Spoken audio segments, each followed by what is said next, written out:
আমরা দেখেছি প্রতিবন্ধীদের মধ্যে অনেক প্রতিভা আছে, তাই এই পিছিয়ে থাকা জনগোষ্ঠীকে সামনের দিকে এগিয়ে নিয়ে আনার দায়িত্ব আমাদের সবার। কারণ আমাদের দায়িত্ব আজকে প্রতিবন্ধীদেরকে হাত ধরে তাদেরকে চলার ব্যবস্থা করে দেওয়া। আমরা বিশ্বাস করি যে আজকে এই দেশটাকে যদি সামনের দিকে এগিয়ে নিয়ে যেতে হয়, ঠিক যেমনি প্রত্যেকটি রাজনৈতিক দল, সামাজিক বিভিন্ন সংগঠনকে দরকার, ঠিক তেমনি ভাবে আজকে সমাজের পিছিয়ে আসা থাকা আজকে এই প্রতিবন্ধী যারা আছেন তাদেরও দরকার।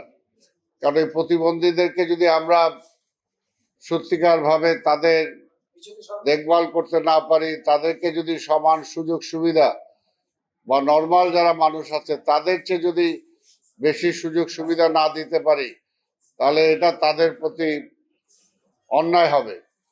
তাই আমরা বিশ্বাস করি যে আজকের এই পিছিয়ে থাকা যে প্রতিবন্ধী যারা আছেন তাদের কল্যাণে বাংলাদেশ প্রতিবন্ধী কল্যাণ সমিতি যে কাজ করছে, আমি বিশ্বাস করি যে তাদের নেতৃত্বে এই প্রতিবন্ধীদের সুযোগ সুবিধা বাড়বে এবং তারা সমাজে বিভিন্ন ক্ষেত্রে পিছিয়ে থাকা সত্ত্বেও আমরা আশা করি যে তারা বিভিন্ন ক্ষেত্রে তারা এগিয়ে আসবে, পড়াশোনা এগিয়ে আসবে, বিভিন্ন কাজে কর্মে তারা এগিয়ে আসার সুযোগ পাবে।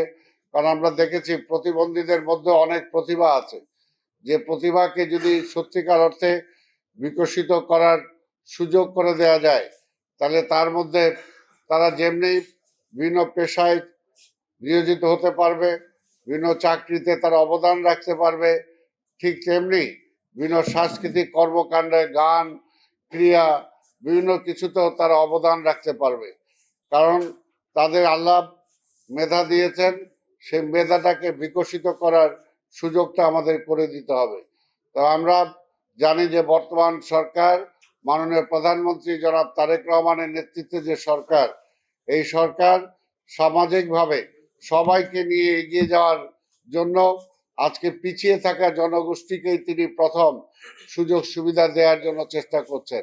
আজকে যেমনি কৃষককে তিনি ঋণ মকুব করেছেন, ঠিক তেমনি ফ্যামিলি কার্ড দিয়ে পিছিয়ে থাকা পরিবারগুলোকে তিনি সামনের দিকে এগিয়ে নিয়ে আনার চেষ্টা করছেন।